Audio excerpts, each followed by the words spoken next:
The Xbox 360. What a funny console. And the reason it was funny is that I remember before if I was a psychic, maybe I would have thought differently about this. I remember being in my old job, and this guy named Steve I work with there, we had arguments day in and day out. I was pro PlayStation 3, he was Xbox 360 all the way. And the console dropped, and it did very well. It didn't do great, but it did pretty good. And I remember going into Circuit City at the time when they were actually still doing okay, and seeing Call of Duty 2, and seeing some of the other launch titles, and I was not impressed at all. I really just was like, wow. I mean, the graphics did look somewhat better, but it wasn't that jaw-dropping, experience that, I expected from a next-generation console. But time goes by, and it ends up being the console to get. It was the first one I got out of this current generation.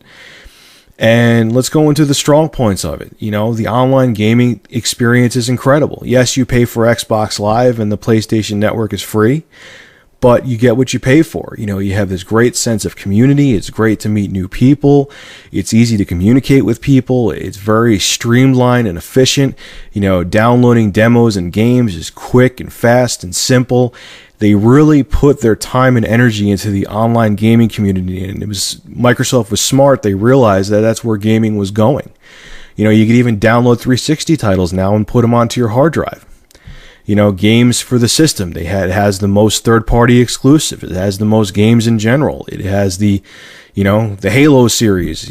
Granted, I'm not, do or die Halo, but it has it and a lot of people like it. And, it has Netflix. It has a lot of things going for it. And it is a fantastic experience as a gaming machine, and it really did a 180 pretty much from when it first came out. I remember a lot of people making fun of the Xbox 360 when it first launched, saying it was Xbox 1.5, that it wasn't really a huge leap. And now, now that the hardware has been utilized and programmers and developers wrap their mind around all the architecture, it's pretty much on the same level in terms of hardware and graphic output as the PS3. So, very interesting what happened with the Xbox 360. It even though it's not the best in sales, it is the best-selling next-gen console. And what I mean by that is, the Wii is in its own damn league. It has nothing to do with, yes, okay, it's made by a gaming company, but it's catering to a totally different audience, okay? The same guy or woman or girl or kid or boy or gorilla or chimp or whatever who's going to go out and buy a Wii is not going to go out and buy a PS3 or 360.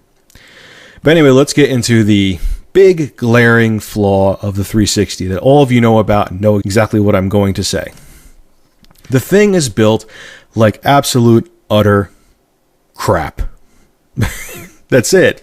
That's its biggest flaw. It's built horribly. It has a 53% failure rate. Maybe it's 54, 52, whatever. It's above 50%. That means there's a higher than 50% chance. And if you go out and buy a 360 right now, that the thing is going to crash, burn, and fail. Microsoft, what were you thinking? And here's a little inside information that I know. Both Sony, Microsoft, and even Nintendo had their processors built by IBM. Okay. Sony, back in 2001, just a year after their PS2 dropped, the PS2 was launched, they went to IBM and started building the cell architecture. About 2 years later, now I could be wrong about the timing of it, but it was definitely a significant amount of time later, Microsoft goes to IBM and says, hey, build our processor and kind of make it like the Cell, except make it different. So you have 2 years less time development for the 360. Then on top of it, they actually launched the 360 a year earlier than the PS3. So it had like a third of the development time of the PS3. So that is the reason why it's having so many damn issues. They didn't do the proper amount of research and development on it. The thing, you turn it on, it sounds like a Buick about to explode. And it's just, you could see it's cheaper. The build, I'm looking at both of them right now as I'm doing this podcast / rant / whatever. And the build quality of the 360, it looks flimsy. It looks cheap. It looks nice, but you touch it, it's very plasticky and loose, and you turn it on, and it sounds like a jet engine's about to take off. I mean, you could tell, and this is the reason why it has the red ring of death, that they didn't do enough research and development on it to test the product and see what its failure rate would be. But now, drum roll please, da-da-da-da-da.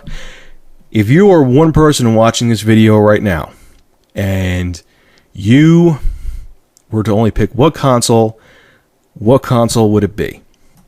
And as much as I just ripped it a new one, and I think I just gave it away by saying that, if I would have to tell a person who's looking to invest money in one console and one console only, is it to be the Xbox 360. As much as its hardware build quality is very questionable, it has the best all-around library of games. It has an excellent multimedia experience. It has the best online gaming experience. And pretty much all that combined, whether you're a casual or hardcore gamer, is the reason that you game.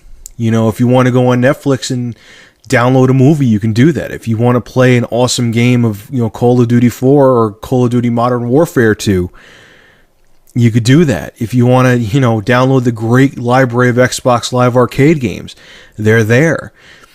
Yes, the hardware itself is built poorly. We all know that. And I understand that, I love the PlayStation 3. I am so smitten that I have this damn big black beast sitting in front of me right now. I think it's a fantastic console. But I'm looking at it from a perspective of a buyer who doesn't have either of the three consoles, has none of them, and is just looking to have one because he or she is not looking to, go all out, excuse me. It would have to be the Xbox 360. And, I'm not a fanboy. I love all the systems. I think they all have their strong points. I have 2 out of the 3 of them. But in terms of, someone just looking for the best all-around experience and only be able to drop money on one, has to be the 360. And I think even if you're a diehard PlayStation fan or a diehard Nintendo fan, for the adult gamer at least, the Xbox 360 is the way to go. You guys got to agree with me. Anyway, this is Rich of ReviewTechUSA. Hope you enjoyed this, Steve. I know it's a little bit different than what you expected, but I already did that video. And if you want to check that out, you can too. For more gaming and technology reviews and me rambling for 17 minutes straight like this, go to youtube.com/ReviewTechUSA. Thank you for watching.